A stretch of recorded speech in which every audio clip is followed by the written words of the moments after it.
Matrudevobhava. శ్రీధర్యం YouTube channel వీక్షకులకి Sankranti శుభాకాంక్షలతో ఈ వారం అంటే 14/1/2024 నుండి 20 జనవరి 2024 వరకు ఉన్న మధ్యకాలంలో ఒక గ్రహచారం ఏ విధంగా ఉంది అనేది తెలుసుకునే ప్రయత్నం చేద్దాము.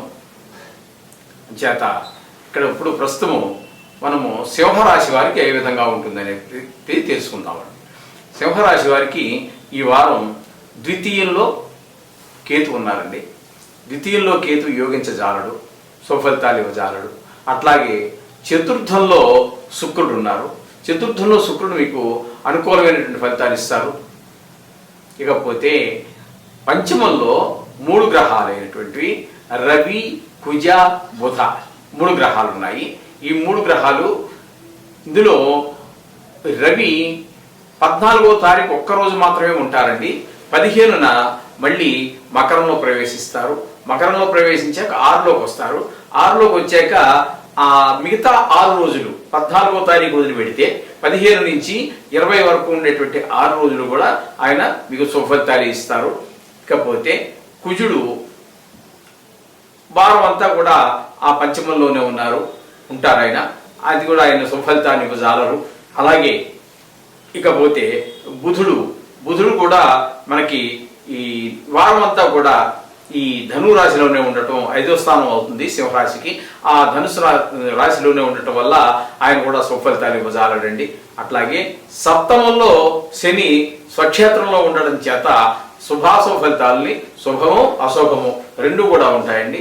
ఆ రకమైనటువంటి ఫలితాన్ని శని మహానుభావుడు ఇస్తారు. ఇక అష్టమంలో రాహు కూడా సుఫలితాలు ఇవ్వరండి. ఇకపోతే 9వ స్థానంలో ఉన్నటువంటి గురువు మాత్రం మంచి సుఫలితాలు ఇస్తారు. ఇక్కడ ఈ రాశి వారికి శుక్రుడు, గురువు అనుకూలమైనటువంటి ఫలితాలు ఇస్తూ ఉంటే కేతువు, రవి, కుజ, బుధ, శని, రాహు ఈ 6 గ్రహాలు మనకి అశుభ ఫలితాలు ఇస్తూ ఉన్నాయండి. అందుచేత వీరికి కూడా ఈ పెద్ద ఎక్కువ కాలం ఉండే గ్రహాలు గురువు ఒకటి మాత్రం మనకి శుభ ఫలితాలు ఇస్తుంది. శని శుభాశుభ ఫలితాలు ఇస్తున్నాడు కాబట్టి అంత కంగారు పడవలసినటువంటి పరిస్థితి ఏమీ కాదు. మిగతావంతా మామూలే.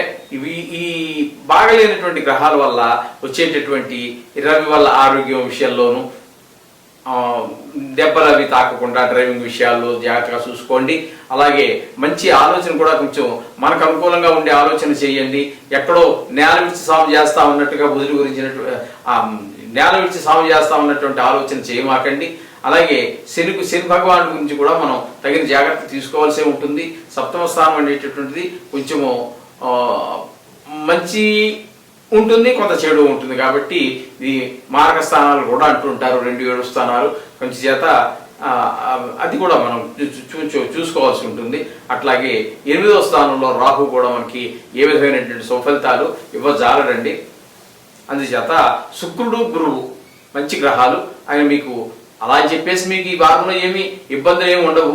గురువు వల్ల మనకి ధనం బాగానే వస్తూ ఉంటుంది. మళ్ళీ ఎంజాయ్మెంట్స్ అన్ని బాగానే చేస్తారు. శుక్రుడు వల్ల మీకు చతుర్థంలో ఉన్నారు ఆయన. అందుచేత మీకు మంచి జరిగేటువంటి అవకాశమే శుక్రుడు కూడా కల్పిస్తూ ఉన్నాడు. అంచేత ఈ బాగలేనటువంటి గ్రహాల ఈ విషయాల్లో మనం ఇప్పుడు పైన చెప్పుకున్నటువంటి విషయాల్లో తగిన జాగ్రత్తలు తీసుకోండి. మాట విషయంలో కానీ, ఆలోచన విషయంలో కానీ, ఆరోగ్య విషయంలో కానీ, డ్రైవింగ్ విషయంలో కానీ తగిన జాగ్రత్తలు తీసుకుంటూ అలా ముందుకు వెళ్ళండి. మనం చెప్పుకున్నటువంటి వాటి కానీ అంచేత ఏం కంగారు పడక్కర్లేదండి. బాగలేదు, ఇన్ని గ్రహాలు బాగలేవు, అన్ని గ్రహాలు బాగున్నాయని కంగారు పడక్కర్లేదు. మనం చెప్పినటువంటి రెమెడీ నేను చెప్పినటువంటిది కాదండి. ఏ మహానుభావులు అయితే మనకి ఈ యొక్క జ్యోతిషాన్ని అందించారో ఆ మహానుభావులే మనకు చెప్పారు ఈ రెమెడీ చేసుకోండి అని చెప్పేసి. అందుచేత చేసుకున్నట్టయితే ఆ దోషాలు పరిష్కారం అవుతూ ఉంటాయి, లేదా తీవ్రత తగ్గిపోతుంది. అందుచేత మీరేమి కంగారు పడక్కర్లేదు. వారం రోజులు ఇంత కళ్ళు మూసి తెచ్చే లోపల వచ్చేస్తూ ఉంటుంది. వార ఫలితాల గురించి ఏంటంటే కొన్ని సూచనలు కొన్ని విషయాల్లో మీరు ఒక మంచి నిర్ణయం తీసుకోవడం కోసం మాత్రమే ఇవి తీసుకోవడం జరుగుతుంది. దీనిలో పెద్దగా ఏదో ఒక పెద్ద ప్రణాళిక రచించుకునేటటువంటి జీవితానికి సంబంధించినటువంటి విషయాల్లో ఏమేమంతావు ఈ వార ఫలాల్లోనూ దినఫలాల్లోనూ కనిపించదండి. చేత మీరు నేను చెప్పినటువంటి రెమెడీస్ వారు చెప్పినటువంటి రెమెడీస్ని నేను చెప్పాను, నా ద్వారా విన్నటువంటి రెమెడీస్ని ఈ నవగ్రహాలను చూపించుకోండి. మిగతా మీ గ్రహాలు ఇష్ట దైవం అంటారా, అది మీ ఇష్టం, అది దానికి ఏమి అభ్యంతరం లేదండి. ఇష్టం వచ్చింది ఏ దేవుడు మీకు ఇష్టమైతే ఆ దేవుడిని కూడా పూజించుకోండి. కానీ ఈ నవగ్రహాలు అనేటటువంటి దీనికి సంబంధించినటువంటివి, మన గ్రహస్థితికి సంబంధించినటువంటివి. ఇక్కడ మనకు దేవుడు ఏదైతే భగవంతుడు ఏదైతే రాశాడో నుదుట దాన్ని అమలు చేసేటటువంటి వారే ఈ నవగ్రహాలు. వీరికే ఆ పనిని అప్పచెప్పారు. ఈ పని వీరు చూసుకుంటారు. భక్తి గురించి, మిగతా మీ కోరికల గురించి మిగతా దేవుని ప్రార్థించుకోండి, దానికి ఏ మాత్రం తప్పు లేదండి. ఇదే పూజించాలని నేను చెప్పటం లేదు, ఇది మెయిన్గా పూజించండి. మీ గ్రహస్థితి గురించి సంబంధించినటువంటిది ఇది. అందుచేత ఈ నవగ్రహ ప్రార్థన అనేటువంటి రోజు చేసుకోండి. ఈ వారంలో మీకు సెలవులు అందరికీ కూడా ఇంచుమించుగా వ్యాపారస్తులకి, ప్రైవేట్ వ్యాపారస్తులకు కావచ్చు, ఉద్యోగస్తులకు కావచ్చు, చాలా మందికి ఈ సంక్రాంతి సందర్భంగా సెలవులు ఎక్కువ వచ్చే అవకాశం ఉంటుంది. అందుచేత ఆ 3 రోజులు అలాగే ఇంటి దగ్గర బంధువులతోటి, స్నేహితులతోటి చాలా సంతోషంగా గడుపుతూ ఉంటారు. ఆ సందర్భంలో పూజ కూడా ఎక్కువ చేసుకుంటారు. ఇంటి దగ్గర పని ఉండదు, ఆఫీస్కి వెళ్ళాల్సిన పని ఉండదు కాబట్టి, వ్యాపారానికి వెళ్ళాల్సిన పని ఉండదు కాబట్టి కొంచెం పూజ కూడా ఎక్కువ చేసుకుంటారు. పర్వదినాలు అనగానే మనకి ముందుగా పూజ గుర్తొస్తూ ఉంటుంది. అందుచేత ఈ పర్వదినాలు కాబట్టి ఆ పూజా ఫలితం ఏ పూజ చేసుకున్నప్పటికీ కూడా పూజా ఫలితం పర్వదినాల్లో చేయటం వల్ల మరింత ఎక్కువగా మనకి లభించే అవకాశం ఉంది. శుభం భూయాత్. మాతృదేవోభవ. శ్రీధరీయం యూట్యూబ్ ఛానల్ ప్రేక్షకులకి సంక్రాంతి శుభాకాంక్షలు, స్వాగతం, సుస్వాగతం. ఇప్పుడు మనము కన్యరాశి వారికి 14/1/2024 నుండి 20/1/2024 వరకు ఈ వారం రోజుల్లో గ్రహగతులు ఏ విధంగా ఉన్నాయి, వారి వలన ఆ గ్రహగతుల వలన ఈ కన్యారాశి వారికి ఏ విధంగా ఉన్నది అనేటటువంటిది మనం ఇప్పుడు తెలుసుకునే ప్రయత్నం చేద్దాము.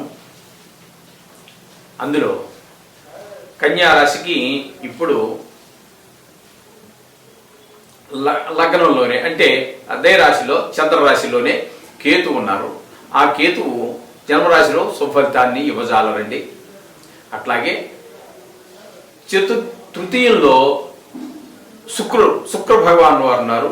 శుక్రుడు తృతీయంలో యోగకారకులు అవుతున్నారు, మంచి ఫలితాలు ఇస్తారు ఆయన. అట్లాగే చతుర్థంలోకి వచ్చినట్టయితే మీకు రవి, కుజ, బుధ గ్రహాలు ఉన్నాయి. ఈ 4 గ్రహాలు కూడా మనకి ఇక్కడ చతుర్థంలో రవి ఉపయోగపడదు. అట్లాగే కుజుడు కూడా మనకి ఈ విధంగానూ ఉపయోగపడరు అక్కడ. ఇకపోతే బుధుడు కూడా అంత శుభాశుభ ఫలితాలు ఇవ్వడానికి సమర్థులవుతారండి అక్కడ. ఇకపోతే శని షష్టమంలో అంటే 6వ స్థానంలో శని మనకి శుభఫలితాలు ఇస్తూ ఉంటారు. అదేవిధంగా సప్తమంలో రాహు ఉన్నారు. సప్తమంలో రాహు కూడా శుభ ఫలితాన్ని ఇవ్వరండి. ఇకపోతే 8వ స్థానంలో 8వ స్థానంలో గురువు ఉన్నారు. ఆ గురువు కూడా మనకి శుభ ఫలితాన్ని ఇవ్వరండి. అందుచేత వీళ్ళలో కూడా మనకి ఈ కన్యా రాశి వారికి కూడా ఈ వారంలో అంత ఎక్కువ గ్రహాలు కొంచెం అననుకూలంగా ఉన్నాయి, తక్కువ గ్రహాలు మనకి సుఫలితాన్ని ఇచ్చేటట్టుగా ఉన్నాయి. అందుచేత ఈ బాగలేనట్టు ఆ విషయాల్లో ఏ గ్రహాలైతే బాగలేవో ఆ గ్రహాలకు సంబంధించినటువంటి వ్యవహారాల్లో కొంచెము జాగ్రత్త తీసుకున్నట్టయితే సరిపోతుంది. ఆ గ్రహాలకు మనం ఎలాగా రోజువారీగా మనం ఆ నవగ్రహ జపాలు చేసుకుంటూనే ఉంటాము. అదే శ్లోకం అయితే శ్లోకము, ప్రకాశక మంత్రం అంటే వేద మంత్రం అయితే వేద మంత్రము, లేదా దానికి బీజాక్షర మంత్రాలను ఉంటాయి, అవి చదువుకునే వాళ్ళు అవి చదువుకోండి. అలాగే మీ ఇష్టం వచ్చిన దేవుణ్ణి ఏ దేవుడినైనా ప్రార్థించుకోండి. ఆ దేవుడు ఈ దేవుడు అని లేదు. మీరు ఏ దేవుణ్ణి ప్రార్థించుకున్నా కూడా ఈ నవగ్రహ మంత్రాలని మాత్రం వదిలిపెట్టమాకండి. ఎందుకంటే ఆ భగవంతుడు మీరు ఏ భగవంతుడు అని అనుకుంటున్నామో ఆ భగవంతుడే ఈ నవగ్రహాలను ఏర్పాటు చేశారు. మనకి ఈ రాశిని మనకి ఇక్కడ రాసినటువంటి తలరాత ఏదైతే ఉందో దాన్ని ఇంప్లిమెంట్ చేసేటటువంటి వాళ్ళు ఈ నవగ్రహాలే. కాబట్టి మనకి అందుచేత ఈ నవగ్రహాన్ని తప్పకుండా చేసుకోండి. దేవుణ్ణి పూజించడం తప్పు కాదండి, దేవుణ్ణి పూజించద్దంటం లేదు. ఎందుకంటే ఇప్పుడు ఉదాహరణకి నాకే జ్వరం వచ్చిందండి అనుకుందాం. నాకే జ్వరం వస్తే ఏం చేయాలండి? బి కాంప్లెక్స్ క్యాప్సినో ట్యాబ్లెట్ ఏదో ఉంది, అది మంచిదే కదా. మరి నాకు జ్వరం వచ్చినప్పుడు బి కాంప్లెక్స్ వేస్తానంటే దానికి దీనికి సంబంధం ఉండదు కదా. నాకు వచ్చినటువంటి జ్వరానికి మీరు వేసేటటువంటి బలానికి ఇచ్చేటటువంటి బి కాంప్లెక్స్ టాబ్లెట్ సంబంధం లేకుండా పోతుంది. ఏం చేయాలి, జ్వరం వచ్చింది కాబట్టి ఆ పారాసిటమాల్ టాబ్లెట్ దాంతోపాటు యాంటీబయాటిక్ టాబ్లెట్ వేస్తేనే ఈ జ్వరం కంట్రోల్లోకి వస్తుంది. అందుచేత ఈ గ్రహాలకు సంబంధించినటువంటి ఈ దోషాలు తగ్గుముఖం పట్టాలన్నా, ఈ బాగున్నటువంటి గ్రహాల యొక్క శక్తి మరింత పెరగాలన్నా మీకు ఈ నవగ్రహ మంత్రాలు అనేటువంటివి చాలా ఇంపార్టెంట్. మనం చాలా పూజల్లో కూడా ఆఖరికి గృహప్రవేశాల్లో కావచ్చు, వేరే గుడి ప్రతిష్టల్లో కావచ్చు, లేదా మన వివాహ ఉపనయనాది వాటిల్లో కూడా మండపాలు వాటిల్లో కూడా ఎక్కడ మండపారాధన చేసి సత్యనారాయణ వ్రతంలో కావచ్చు, చాలా వ్రతాల్లో కూడా ఈ నవగ్రహ మండపారాధన ఖచ్చితంగా చేస్తూ ఉంటారు. ఎందుకంటే గ్రహాల యొక్క అనుకూలత కావాలి కాబట్టి. గ్రహాల యొక్క అనుకూలత లేకపోతే మిగతాది మనకి విఘ్నేశ్వరుని ఎలా అయితే ముందు మనం తప్పకుండా ప్రార్థిస్తామో దాని తర్వాత అదే ఆ విఘ్నేశ్వరుని పశు విఘ్నేశ్వరుని మనం చేసి పెట్టుకున్నటువంటి మండపం మీదే ఖచ్చితంగా ఈ నవగ్రహ మండపాన్ని కూడా ఏర్పాటు చేస్తూ ఉంటారు పెద్దలందరూ కూడా. అందుచేత ఈ ఏం కంగారు పడక్కర్లేదని చక్కగా మీరు చేసుకునే పూజ కూడా తప్పకుండా చేసుకోండి. గ్రహాలను మాత్రం వదిలిపెట్టవద్దు. అలాగే మనకు బాగా అయినటువంటి గ్రహాలు ఏవైతే ఉన్నాయో ఆ గ్రహాల యొక్క ఆ కేతువు రవి వల్ల ఆరోగ్యము, కుజుడి వల్ల గాయాలు, రాహు వల్ల మనశ్చర్యం, ఎక్కడో పొద్దుటున్న ఆలోచన సాయంత్రం లేకపోవడం, అట్లాగూ గురుడు వల్ల కొంచెం ఆదాయం తగ్గేటువంటి అవకాశం కూడా ఉన్నది.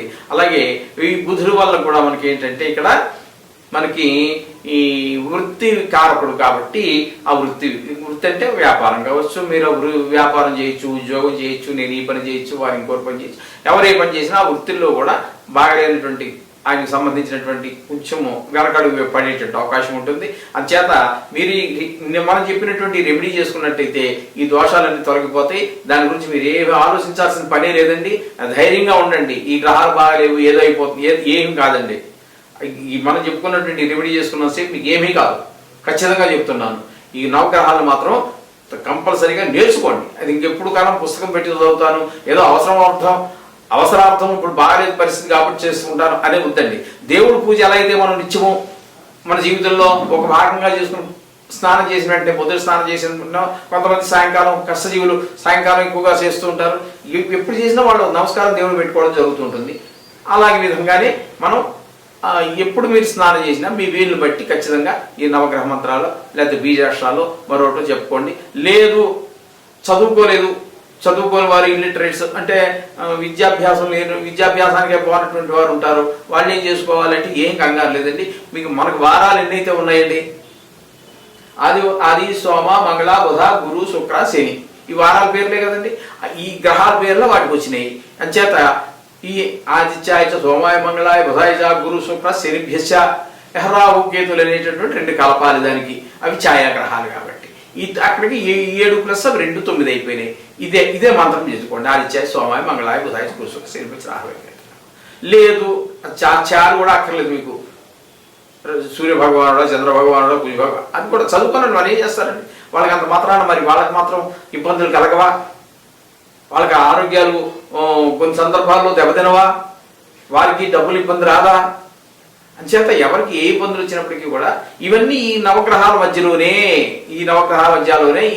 ఈ 12 రాసుల మధ్యలోనే జరుగుతూ ఉంటాయి. కాబట్టి ఖచ్చితంగా వీటిని ప్రతి వారు ఏమి లేకపోతే వారాల పేరు చెప్పుకోండి. రాహువు కేతు అనేది 2 కలపండి. ఇవి ఒకసారి ప్రార్థించుకున్నట్టయితే మీకు సకల శుభాలు చేకూరుతాయి. మీరు దేనికి పెద్ద తలకిందులైపోయి ఏదో అయిపోతుంది భంగే వద్దండి. చేత ఖచ్చితంగా అందరూ ధైర్యంగా ఉండండి. నవగ్రహ మంత్రం చేసుకుంటూ ఉండండి. ఈ కొత్త సంవత్సరం అనే కాదండి, ఎప్పుడు జీవితాంతం కూడా చేసుకుంటూ ఉండండి. జీవితం అంతా కూడా ప్రశాంతంగా వాళ్ళు తీసుకోండి. శుభం భూయాత్.